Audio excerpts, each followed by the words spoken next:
Good morning. Happy Sabbath. We're going to start the day with singing the B-I-B-L-E, 2 rounds. The B-I-B-L-E, yes, that's the book for me. I stand alone on the Word of God, the B-I-B-L-E. The B-I-B-L-E, yes, that's the book for me. I stand alone on the Word of God, the B-I-B-L-E. Our next song is going to be I'm in the Lord's Army. I may never march in the infantry, ride in the cavalry, shoot the artillery. I may never fly o'er the enemy, but I'm in the Lord's army. Yes, sir! I'm in the Lord's army. Yes, sir! I'm in the Lord's army. Yes, sir! I may never march in the infantry, ride in the cavalry, shoot the artillery. I may never fly o'er the enemy, but I'm in the Lord's army. Yes, sir! Hello everyone, I'm Evelyn. I'm going to be reading you a verse and singing you a song. Matthew 7, verse 12. In everything, therefore, treat people the same way you want them to treat you, for this is the law and the prophets. Now I'm going to sing you the song. Do to others what you would have them do to you. Do to others what you would have them do to you. For this sums up the law and the prophets. So in everything you do to others what you would have them do to you. Happy Sabbath.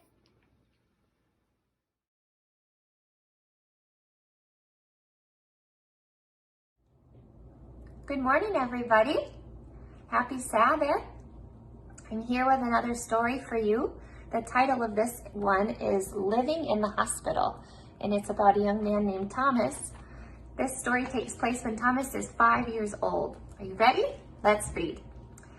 Tom was very sick. He was 5 years old, and medical doctors couldn't understand why this little boy with blue eyes and black hair couldn't seem to recover.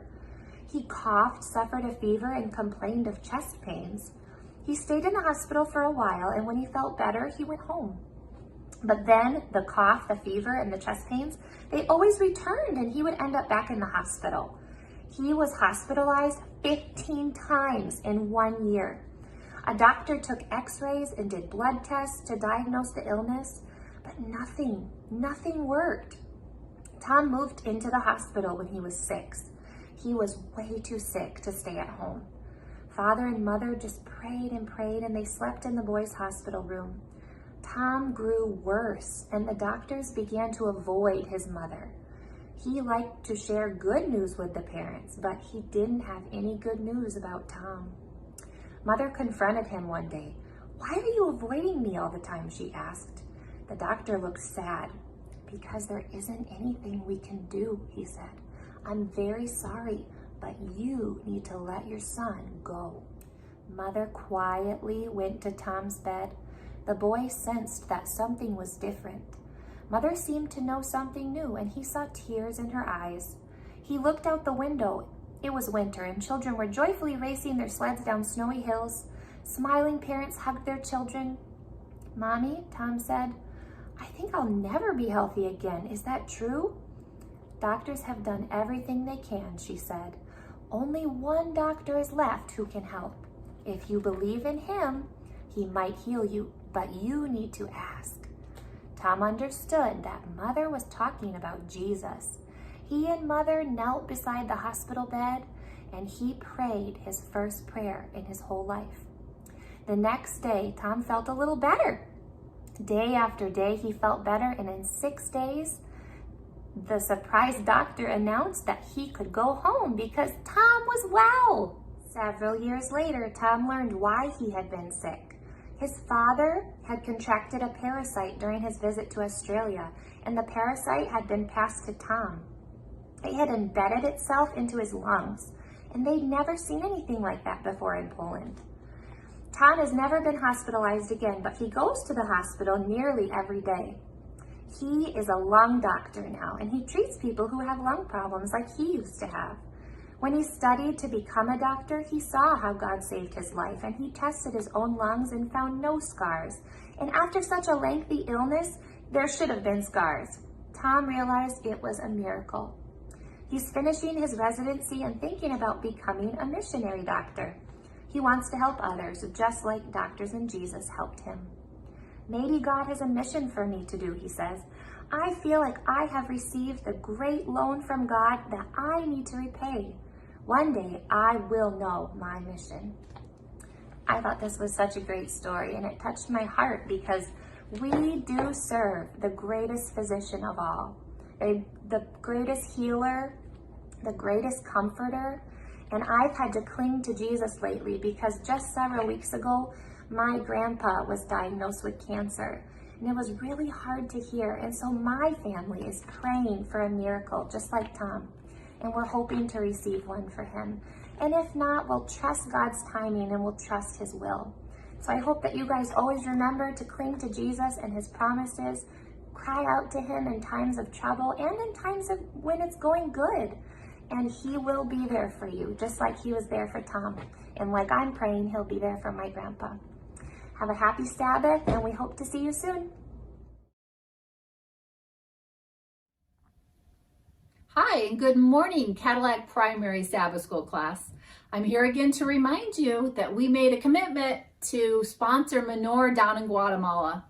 Remember to keep sending money to help support him, as well as praying for him.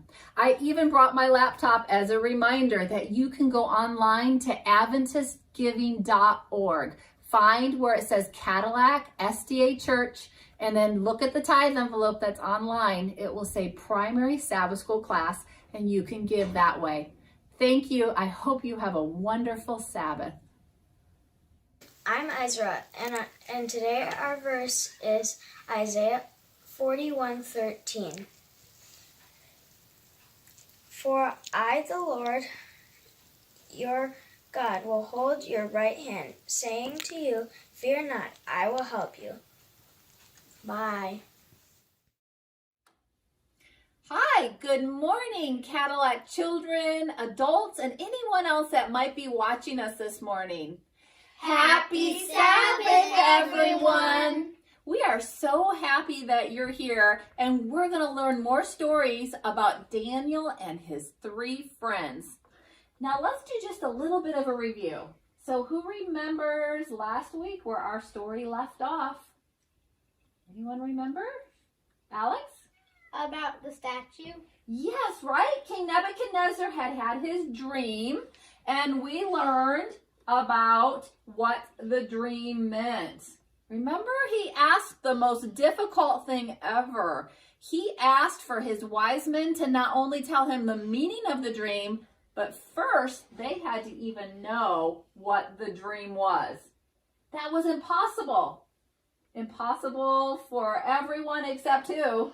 God. Yes, impossible for everyone but God. And so Daniel and his friends prayed, and God gave Daniel not only had the dream, but the interpretation of it, and he was able to go to King Nebuchadnezzar. Right? We remember that God is fighting hard for the heart of Babylon and mighty King Nebuchadnezzar. So for a while, things went well. King Nebuchadnezzar saw how amazing the God of heaven was. But over time, King Nebuchadnezzar, the mightiest king, started to get proud. And he probably decided, I wonder if I can change the future. Have you ever thought about that? How about you, class? And how about you, kids? Have you ever thought about, I wonder if I can change something in the future by changing something now?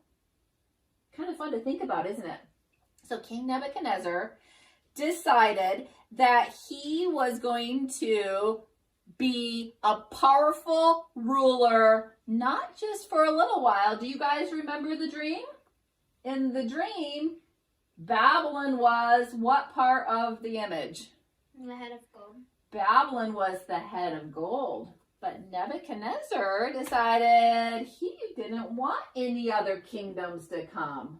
Remember, we learned that after Babylon would come which kingdom? Let's do a little review. Who remembers after Babylon the kingdom? Medo-Persia. Medo-Persia, and then after Medo-Persia? Greece. Greece, and then after Greece? Rome. Rome, and then after Rome? Whole bunch of little countries. Whole bunch of little countries, right? The iron and the clay. And then what would come at the very end? Down at the tippy toes, what was going to come? The rock. The rock, and it would smash the statue or smash the image. And who was that rock representing? Jesus. Yes, Jesus, and his kingdom would be Standing forever. standing forever. Good job. Yes, but King Nebuchadnezzar didn't quite like it anymore. At first he accepted that vision and that it was true, but then he decided, I don't just want to be the head of gold. I want everything to be gold. I want everything to be Babylon. And he decided he was going to do that by making a huge statue of pure gold. Not only would the head be gold, but the chest and the arms would be gold. The stomach would be gold, the thighs, the legs, the feet, everything would be gold. And he must have taken quite a while and hired probably some of the best men in his kingdom to make that. And we're told that it was super high, 60 cubits high and 6 cubits wide. Now those are measurements that we don't use anymore in our language, but they were measurements that they used back a long time ago. How big would it be? And this was a huge statue. Andreas, you asked a super good question. What was it? How big is a cubit? Good. So cubit, I had no idea how big it was, but on researching it, a cubit is a length of measurement, right? Have you guys all seen like your mom or dad take out a measuring tape or probably a ruler at school and you measure? So cubit was supposed to be as big as an average man, his forearm. So from his elbow to the tip of his middle finger. Now, obviously, if you were a kid or someone smaller measuring, your cubit would be shorter, right? So a cubit was anywhere between 18 inches and 21 inches. So we're going to say 20 inches, so almost 2 feet in a cubit. And this image, this big gold image that was to represent Babylon and King Nebuchadnezzar was about 10 feet wide. So it was 6 cubits wide and it was 60 cubits tall, so about 100 feet tall. So it was a pretty big image, right? And I don't know, maybe they put it up on a hill somewhere, maybe on a platform somewhere. And King Nebuchadnezzar called together in his kingdom all the important people. So he said, all the people that work for me, that have government jobs, that help run my kingdom, the princes, all the important people gather here from all over the countries and the provinces that I rule over. That's what King Nebuchadnezzar said. And once they were all gathered together, what were the people asked to do? Melania is actually going to read it nice and loud for me out of the Bible. Melania, please. Daniel 3, 4, and 5. And then keep your spot. Daniel 3. Because we're going to read something in a minute after that. Okay.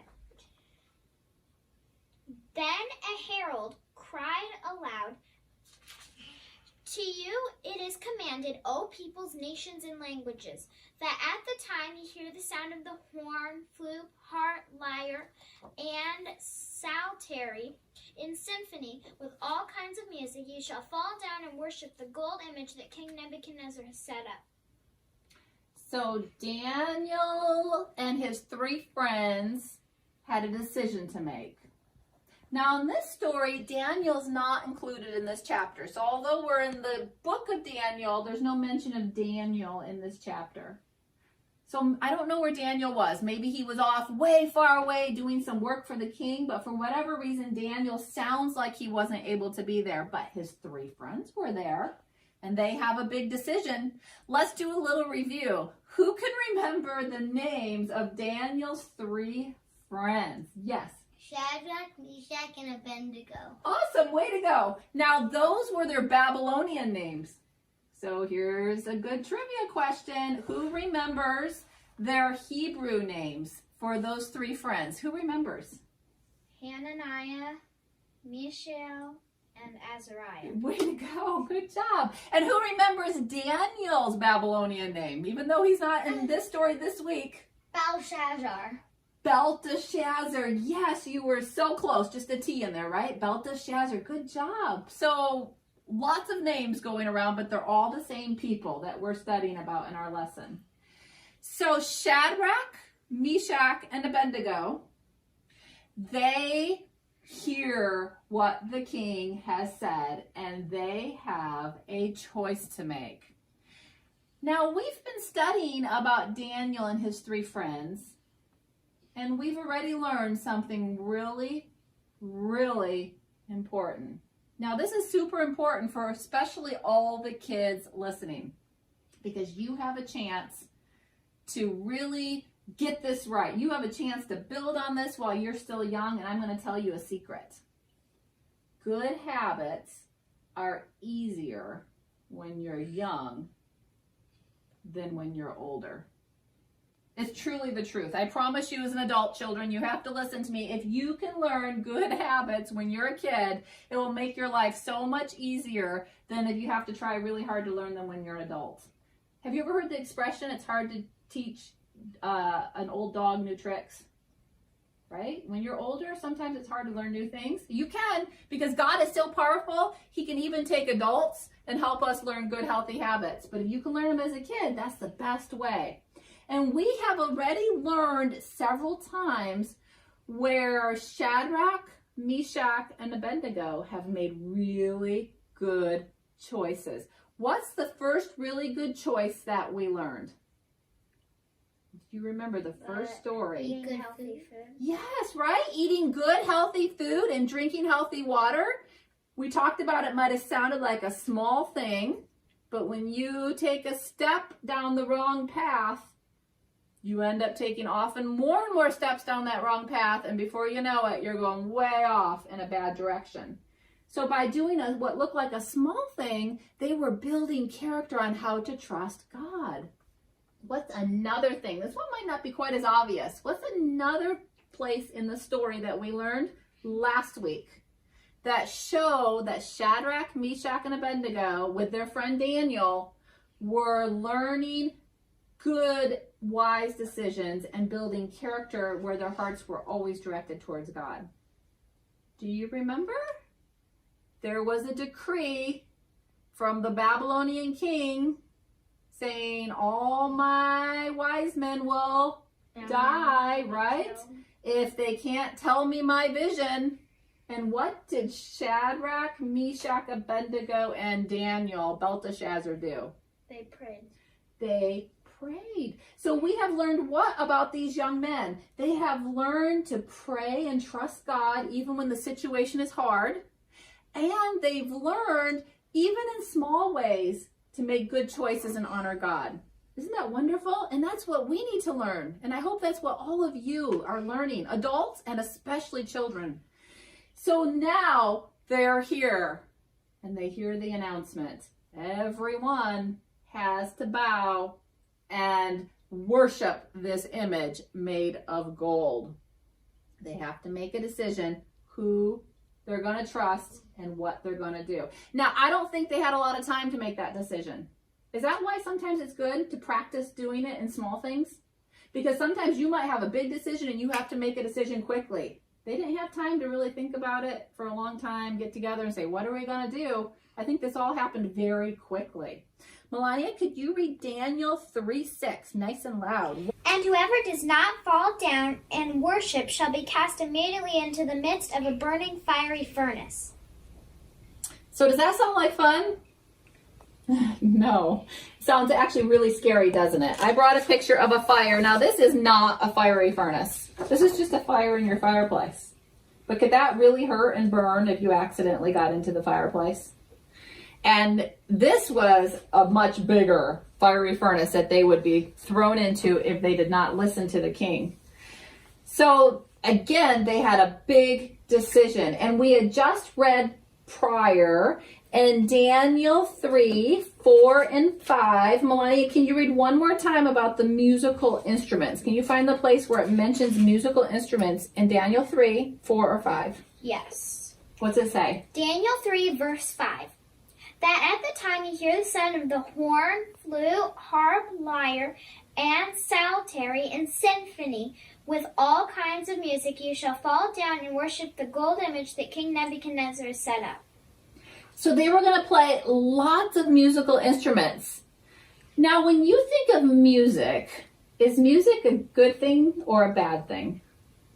Good thing. Good thing.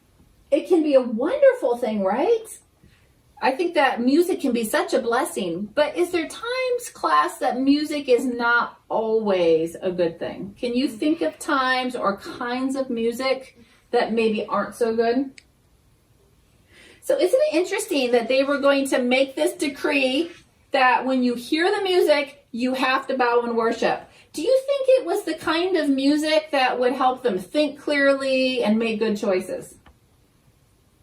Did you know there's music in this world, and we still have music like this, and I'm sure they did back then, that just creates chaos in your brain? It may have a lot of clanging noise, or it might have a rhythm in it that just kind of messes with your ability to always think clearly and make good decisions. Music can do that, right? It can actually kind of push you to make a decision you might not normally make. And I'm sure if King Nebuchadnezzar was having them play music, it probably wasn't a very good kind of music, right? So they have a decision to make, right? We all have decisions to make. Maybe not like Shadrach, Meshach, Abednego, but we all have important decisions to make in our life. And we're going to have to learn what decision they are going to make. But first, can I have your Bible? I'll put it right here for you. Let me ask you an important question. So King Nebuchadnezzar was demanding worship. So here's my question for you. Let's think really hard about God, what we already know about God, who we know God is. We've already learned some really important things about God, haven't we? We've learned that God is always about what? Love. God is always about love. God does not want obedience because we're fearful of him or scared of him. He wants us to obey him because we love him, right? Because in our hearts, we know God. We know that he's very good, very just, very merciful. And we know that God created us. He created the universe. He created our world. And we know that God's ways are the best ways. They're the ways that bring happiness in life. That's what God wants. But here's a king who is doing something very different than God. He is demanding that people worship his way or he will kill them, right? So it's really important to remember this story. We see a way that a person likes to require worship, and we see how God does worship. Now, Nebuchadnezzar's way is really Satan's way, isn't it? Satan likes to get his way no matter how. Satan's willing to force. Satan's willing to kill. Satan is willing to do anything to get his way. How about in our world? Does that ever happen in our world, even today? Mm-hmm. Did you know that even in our world, there are some people that look like very good people? They might go to church every week. They may pray. But if you don't do things their way, they start to get threatening. They say, you do it our way, or you might lose your job. Or you do it our way, or you may not be able to go and buy things at the store anymore. Or if you don't do it our way, you might get locked up in jail. It's really sad, isn't it? So even if they have the Bible and they say, oh, we love God, you need to look at what is their way. Is their way based on love, or is their way based on force? So another thing that's important that we've talked about Sabbath school class, and it's important to remember, is God's way always is based on love and freedom. Isn't God wonderful that he gives us freedom to make decisions? So I have a quick question for you. What about if you don't do it God's way? And God says, you can choose to love me or not, but if you don't choose to love me, someday I'm going to burn you in hell. Does that sound very loving? Do you think that's what the Bible really teaches? That either you do it God's way or he's going to burn you? I hope not, right? When I read the Bible, that's not what I learn or I see. I see God as loving and giving us freedom to make a decision. He even gives freedom not to love him and not to want to be with him. Isn't God amazing? I just love a God like that, don't you? So here we are. We're on the plains of Dura. There is the big golden image in front of us. The music is going to start playing. The announcement's been made. When you hear the music, you bow and worship or you go in the fiery furnace. What are you going to do?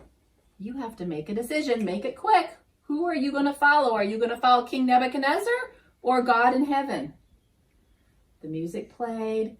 We look all over. Everyone's bowing down. Everyone's kneeling in worship, or at least they're pretending to. But wait, if you look at the picture, if you look way out in the crowd, there are 3 young men who are standing up. Don't you wonder if they were tempted to kneel? Don't you wonder if they thought, oh, we'll just kneel, but we really won't pray or worship the idol. We'll just kneel and pray to God in heaven? I don't know. When I get to heaven, I'm going to ask them if they were tempted. But what I know for truth is they didn't kneel or worship the image. Now, could God have forgiven them, do you think? If they had kneeled and then afterward felt bad and thought, oh, I just was so weak and I messed up, who thinks God could forgive them? God has forgiven much worse things in the Bible, hasn't he?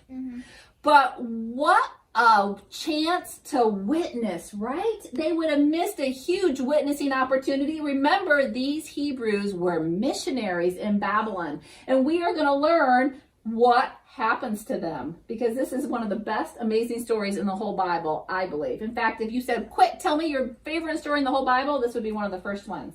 And I'll tell you why it's my favorite in just a minute. So here are the young Hebrew men standing tall, standing firm for God. Some other people in the crowd see them, and they're really pretty jealous of those young men. They had bad feelings towards them. In fact, there was a lot of times bad feelings towards the captives, towards the Jewish people in general. So they were quick to run to the King Nebuchadnezzar and say, oh, King, guess what? There are 3 men who are not obeying your decree. Who thinks King Nebuchadnezzar said, oh, that's okay, doesn't matter? No, poor King Nebuchadnezzar, he was so full of pride. He thought probably he was the best king in the history of the earth. He was so used to all these great and noble people, the generals of his army, people in other countries that served him, doing exactly what he said. In fact, some of them would even compare him to a god. He felt really good, and he couldn't believe that there was someone who dared disobey him, especially someone as humble as 3 captive Hebrew young men. He said, bring them to me. Quickly, bring them to me. And they brought Shadrach, Meshach, and Abednego before King Nebuchadnezzar. And he was angry, but he probably remembered Daniel, knowing the interpretation of his vision and knowing that these young men had served him well. And so he decided to give them a second chance. He said, okay, I'm going to let you have a do-over. We're going to play the music again. And when it plays again, you get a chance to bow down. So they get 2 tests in this story, not just one. But they knew in their heart, because they had been faithful to God in small things, they are now ready for a big thing. And they basically said, King, we don't need a do-over. It will make no difference. We will not bow down or worship any other God than the God in heaven. Wow, what a story. What an amazing story to have that much courage, that much love, that much trust in God. Can you read, Andreas, for me? Exodus 20. It's one of the 10 commandments. Exodus 20, verse 4. Sabbath school class, listen carefully. See if you remember which commandment this is. We've learned about the commandments. Which one did these Hebrew boys know they did not want to break, or they did not want to show a lack of trust in God? You must not make for yourself any idols. Don't make something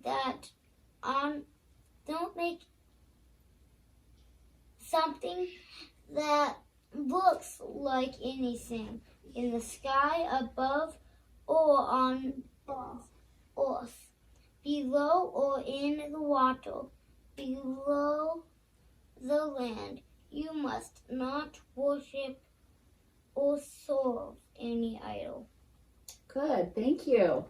So they knew two gods are what? Too many. Two gods are too many. And they knew that. And they knew who they loved and who they trusted.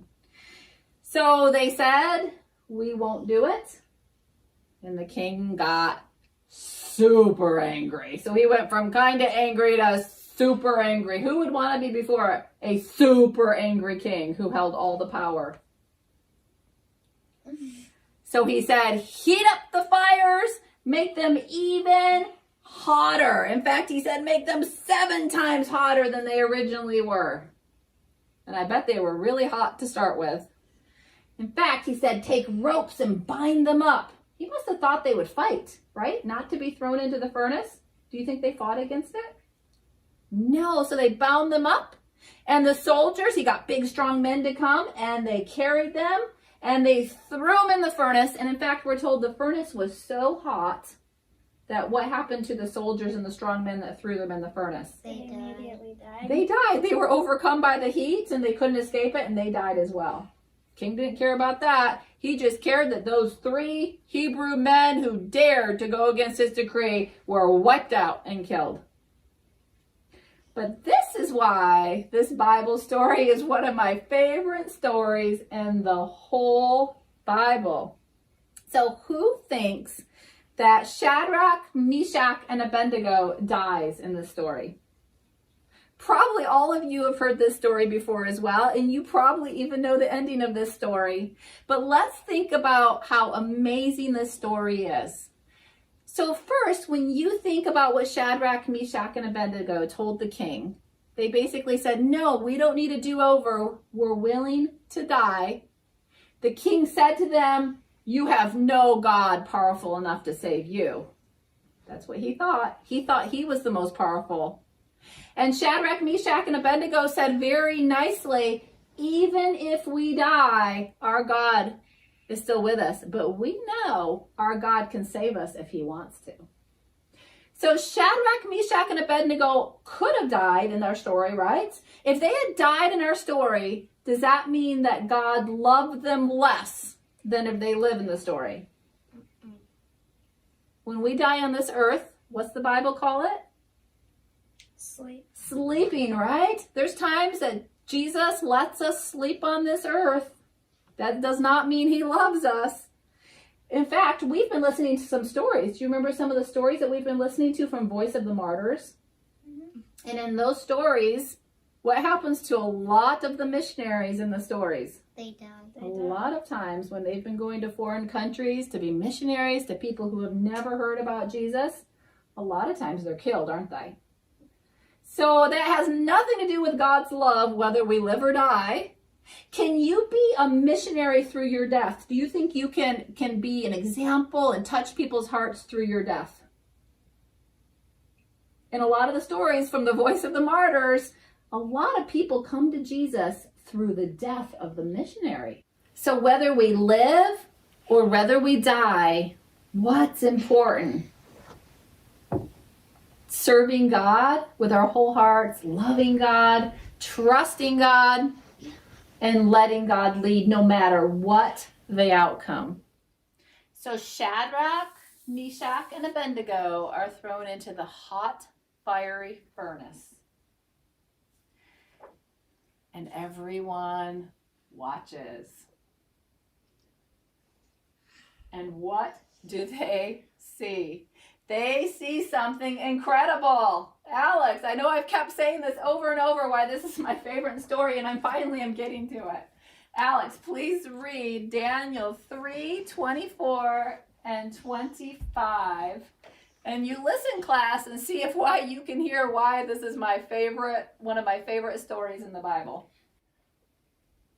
Then King Nebuchadnezzar was astonished, and he rose in haste and spoke, saying to his counselors, "Did we not cast 3 men bound into the midst of the fire?" They answered and said to the king, "True, O king." "Look," he answered, "I see 4 men loose, walking in the midst of the fire, and they are not hurt, and the form of the 4th is like the Son of God." Amazing! Why do you think that's my favorite story? Because Jesus actually came to... Isn't that just wonderful? Don't you love Jesus? Isn't that incredible? So we know the outcome of the story. They're walking in the fire. Their ropes have burned off, but clearly they're not hurt. They're alive. But more than that, not only could God have just saved them, and that would have been an incredible story, not only could God have sent an angel to save them, and that would be a super incredible story, but Jesus himself comes down to be with them. Isn't that wonderful? Wouldn't you love if you were going through something really scary, something really big in front of everybody? Wouldn't you love Jesus himself to come down and be right there with you? Nebuchadnezzar was probably horrified and amazed. He was astounded. What was going on? And what's really interesting about the story is even he identified who else was in the fire. He said, "Look, it looks like the Son of God." How do you think King Nebuchadnezzar knew about the Son of God? From Daniel. From our missionaries, right? From Daniel and his 3 friends? Yes, clearly they must have told King Nebuchadnezzar about one day Jesus coming and being the sacrifice for us. So King Nebuchadnezzar calls them out of the fire, and they come walking out. Shadrach, Meshach, and Abednego. Their clothes weren't singed. Their hair wasn't singed. In fact, they didn't even smell like smoke, which is really another miracle. If you've ever gone camping, when you come home, what do all your clothes smell like? Smoke. Like smoke. And that's even a small fire. And they were astounded. So if you can picture the scene, mighty King Nebuchadnezzar, all his great rulers and leaders, this big gold image behind them. They probably spent weeks and weeks, maybe months and months making that image, and it was completely forgotten. They were all astounded about this God in heaven who was more powerful than any other God. In fact, more powerful than King Nebuchadnezzar. So when you hear this story, does it kind of make you want to be brave? I remember when I was a kid, now when I read the Bible stories, it makes me think, oh, I hope if I ever am in that situation that I can stand up for God, that I can be the kind of witness, the kind of missionary, that I'm willing to give everything, even my life, if that will show other people about God. But what is the way for each of us to start to become brave like that, to become willing like that, to have that kind of love for God in our hearts that we will follow him anywhere, even to the point of being willing to die for him? It starts with small things. Yes, so that's what we're going to be learning about over and over in our class. You start with the small things, right? You start with praying every day. You start with reading your Bible every day. You start with listening and obeying the commandments that God has given us. And sometimes even the simple things, right? Like what we wear, what we eat, all those are building blocks, building our faith in God, our love in God, and our trust in God. So even when something huge happens, like happened today for Shadrach, Meshach, and Abednego, we're able to stand up and stand strong. Do you know what else this story tells me? It tells me that God can deliver us even from the strongest powers, even from the mightiest armies, the strongest kings and leaders, the strongest viruses like coronavirus, the strongest sins that hold on to us. God can deliver us from anything because God is so powerful and he is so good. Let's go ahead and say prayer. Dear God in heaven, thank you so much that you are using all the powers of heaven to help us. Thank you for your Holy Spirit, for the angels, and most of all, thank you for Jesus. Beautiful, lovely Jesus who was willing to come right down into the fiery furnace with Shadrach, Meshach, and Abednego. And I know he's willing to come down and be with each one of us right now, even if we can't physically see him, that he wants to be with us through his Spirit and through all of heaven's resources. Jesus, we love you so much. We pray that you would keep us safe and go with us throughout the week. Amen. Amen.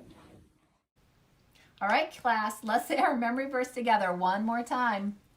For I, the Lord your God, will hold your right hand, saying to you, fear not, I will help you. Isaiah 41:13. Hey guys, I'm out here in my cat pasture, as you can see. And today, I'm here for your nature nugget. Today, we are going to be learning about baby killdeer. Found a cute little killdeer. This is a killdeer egg, hatched out today or some recent time.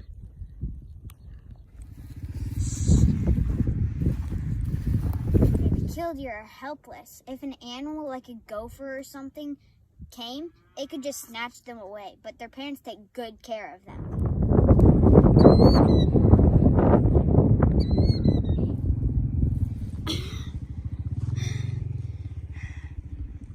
We're helpless from Satan and sin. Satan can just snatch us away, but God takes really good care of us, like little killdeer.